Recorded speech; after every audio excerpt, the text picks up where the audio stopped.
Welcome back. Today's episode is part 2 of the interview with Brad Hart. What are the 4 things that make up any business? We'll be discussing the mistakes people make in seeking a mentor. And then finally, what are the biggest assets for any business? Welcome to this edition of Peak Performers Podcast with your host, Thor Conklin. Thor will be sharing the necessary tools, strategies, and psychology you'll need to become a peak performer in any area of your life or business. Thor Conklin here. We give you the tricks, the tips, the tools, the strategy, the technology, and the psychology peak performers use in order to get more done and execute at the highest level. If you know what to do but struggle with getting it all done, or simply want to raise your game to the next level, this podcast is for you. Sit back and enjoy. So many entrepreneurs have such a difficult time in saying no. And it just kills their productivity, their execution. How do you determine what to say yes to? Right. I mean, it comes back to the conversation of flow, Thor. If it puts you in flow and it moves your business forward, it doesn't have to be hard. If I could spend most of my day on calls, that's probably where I would spend most of my day, and training other people to do more of that, to leverage more of that, because I need to be working on my business and not in my business. So that's working with customers, that's delivering value, that's client meetings, interviews, content, all kinds of different things that move my business forward. But the key drivers are very simple, right? It's interaction, it's dealing with people, it's talking, it's using the energy that I have in the most productive way possible. And then that also frees up my partners and people I hire to do the things that they're great at without me meddling. Right. So we're both in our zone, so to speak. And I think if you're gonna look at any business, it's, you can look at the lemonade stand, you could look at ExxonMobil. It's really 4 things in my estimation, right? And if anybody can think of another one, or that's not a subset of one of these 4, I'd love to hear about it. But I look at it as this: it's leads, right? It's qualified, interested people who can and will buy your product or service. It's sales, which is converting those qualified, interested people into customers or clients. It's value delivery of some sort, whether it be a product or a service. And then it's resource management, which is, a clever name for operations, right? So it's just taking whatever resources you're generating and investing those resources into the growth and continuation of that business venture, that company, right? So if you have those 4 things firing on all cylinders, guess what? Your company's going to grow and thrive. You're going to have more people coming in the door. You're going to serve at a higher level. People are going to be more satisfied. You're going to be able to deliver more value at a better price consistently over time. But if you're missing any one of those 4, Thor, guess what? You have a hobby that's really expensive and it's going to kill you eventually, right? You're missing something key, right? If you don't have enough leads, if you don't have enough sales, if you're not delivering enough value, right? I know people that can sell and generate leads like crazy and they deliver crap for value. Yeah. People get upset. And you could have a business doing $5 million in revenue and it'd still be a hobby. Yes, because you don't know how to manage that money, right? And they're putting very few of the dollars to the bottom line. And they're running around going, ooh, look at me, I've got a $5 million business. Big deal. What are you putting to the bottom line? Exactly. And cash is reality. Cash is what you can spend in business. Absolutely. That's Keith Cunningham, Rich Dad, the real life Rich Dad. Absolutely. And know the difference between cash and net profits. They're not the same. Yes. So when people say what's the simplest thing to focus on, it's like pay attention to those 4 and your business will handle itself, right? If you're lacking on any one of those 4, find that one that you need to work on, and likely it's not in your realm of expertise, right? People typically tend to be experts at one, maybe they're okay at the other one of the 3 things, right? So you focus on your lane, whether it be generating leads, closing sales, delivering value, and you partner or hire for all the other pieces. And that's key, right? And then you build accordingly, you scale accordingly. And let me throw a plug in here. Brad has an incredible ebook with technology, resources, technology tools that you can use to help with execution. So at the end of this interview, he'll give you out the information. But check out his website. It's a free report, and it's got some great ideas in there. I captured 3 or 4 that I was not aware of. So thank you. Thank you very much. Yeah, I get a kick out of that type of stuff because I feel like anything that you're going to do more than 2 or 3 times a month in your business really needs to be automated. It's worth doing the time and the investment to get those hours back. And it just, and if you can't, just to borrow Tim Ferriss's deal analogy from the 4-Hour Workweek, and I know Tim a little bit. We spent some time in Africa together, and he's been a mentor and a hero of mine for a long time. The deal analogy is this, right? It's anything that you can't eliminate, automate it. Anything that you can't automate, delegate it. And anything that and as a function of those three things, you'll be able to liberate, right? So you don't want to increase inefficiency. So you want to eliminate first. You want to automate what can't be delegated, because if a human being doesn't have to do it, then why should they do it? And then delegate the things that can't be eliminated or automated. And that's the deal methodology that he talks about. And I use that in my business to this day. I read that book 7 times back when I was like 22, just getting started out. And it's just as true today as it is as back then. So yeah, I really but I'm going to take a different slant on that. And I see this in your business, and I know it's in my business as well. I see a lot of businesses trying to automate everything, and they've taken themselves out of the process, and they've lost that interaction, that human interaction with the client. And look, I'm not here to tell you that, one way or another, but I'm telling you, there are people that I'd probably do business with, but the very fact that I couldn't pick up the phone and talk to a human, I said, not interested. Agreed. 1,000%. And it really comes down to doing things that don't scale as well. So freeing your time up for silliness that doesn't need to be done by you, that people wouldn't care about either way, right? They don't care how the sausage is made, so to speak, as long as they're getting their sausage. Yep. But freeing yourself up for those one-on-one interactions with clients that really move the ball forward, creating relationships, which are really what you're trying to do at the end of the day, right? Resource management isn't just money; it's relationships, it's referrals, it's testimonials, it's human capital, so to speak, right? So I think that's a really important way to look at it. Is like you're freeing yourself up, time and stress and aggravation wise, to spend more time on the phone with your real clients, and that's why so much of my time is spent on the phone building businesses and relationships. Yeah, I just think that's so important. So we've heard so many of the strengths. Any weaknesses? Oh, tons. If you stick me behind a spreadsheet, I'm the worst. I hate just kind of looking at numbers. I know I ran a hedge fund, but it was definitely outside my strengths. I'm not saying you can't do it if you're bad at it. It's just, what are you best at, right? So other weaknesses include, I'm a puppy, right? I get excited about things and I just go without a whole lot of planning.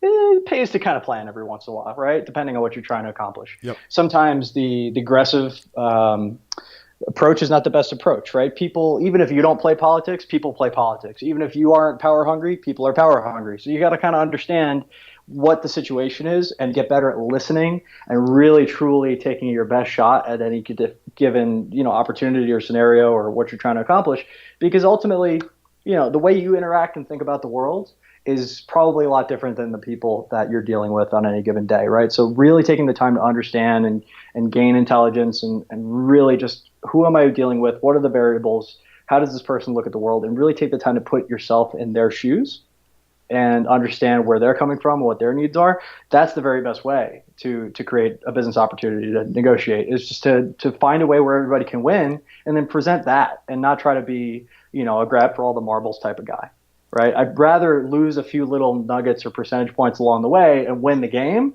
the long-term game, than make everybody my enemy along the way and barely get it done. I don't believe that there's not enough to go around. I just don't believe that. So, you can call me crazy. I believe in abundance, not scarcity. Absolutely. Hence the name of my site, Make More Marbles. I agree 100%. What's some of the best business advice you've ever received? Yeah, I think the best business advice I've ever received, you can have it all, but you can't have it all at once. That's a really good piece. I think Oprah said that. Focus is key, right? Whatever you focus your energy on tends to grow. It tends to thrive.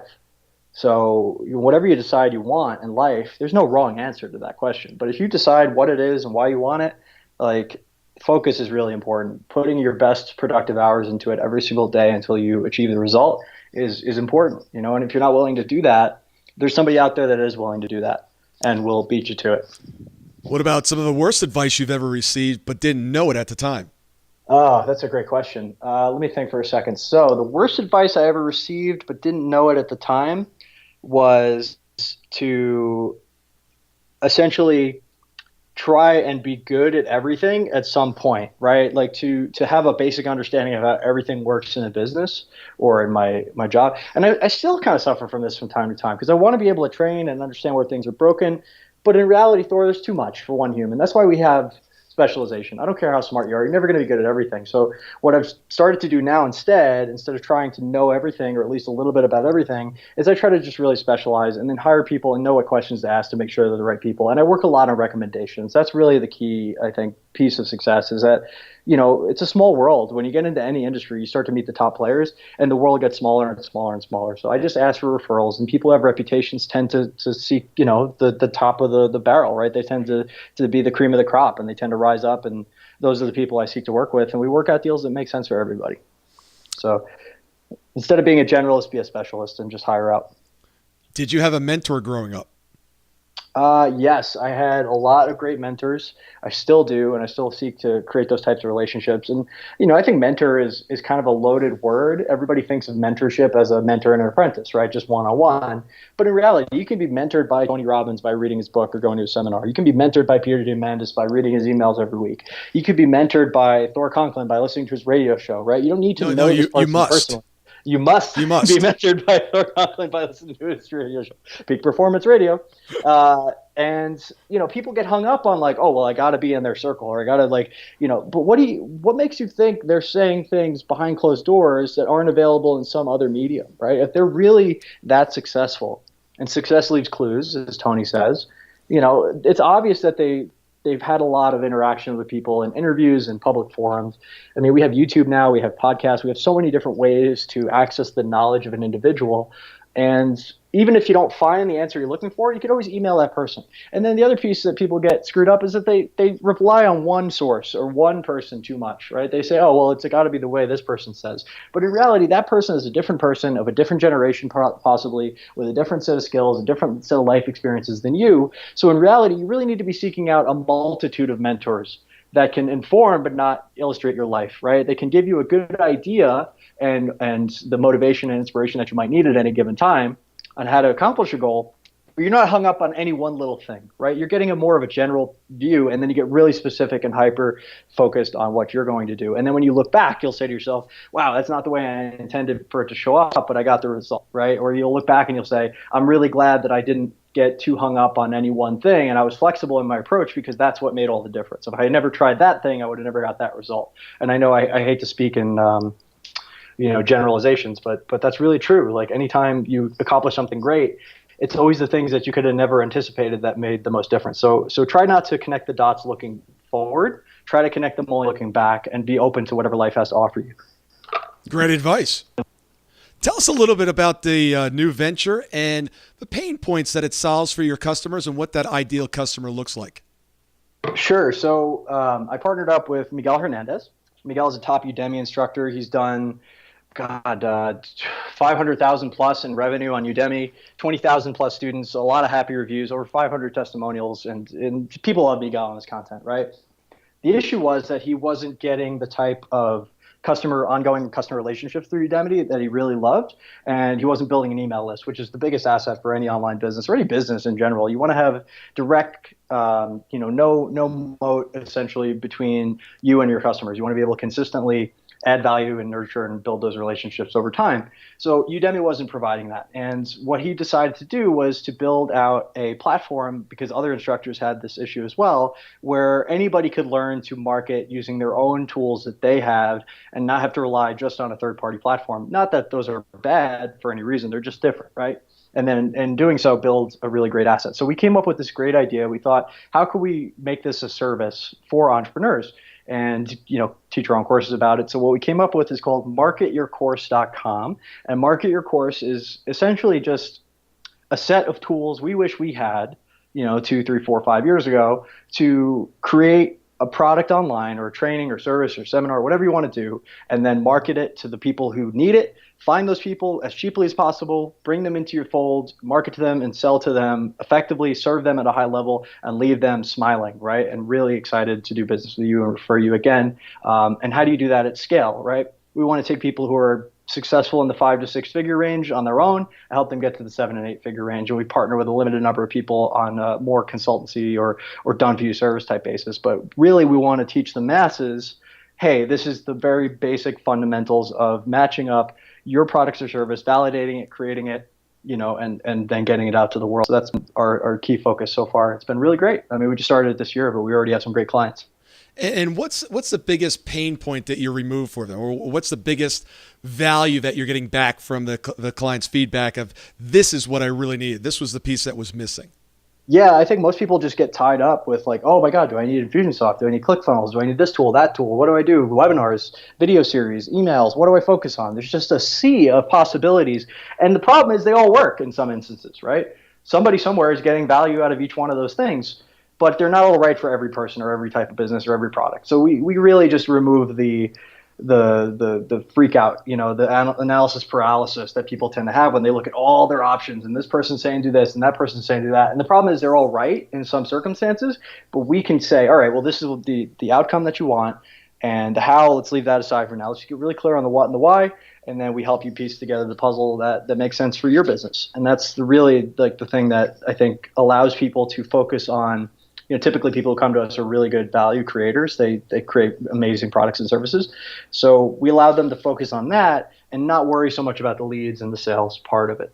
So again, that's an example of partnering up for leverage, like we talked about. I love that. Now, going through this process myself as well. So now you got the certain tools in place. What about you then get the entrepreneur that goes, all right, great, I need this tool, this tool, this tool. Now, how the heck do I run Infusionsoft, or better known as Confusionsoft? Yeah. Well, I mean, you can learn it yourself. That's always an option. I don't recommend it if that's not your skill or the way that your mind works.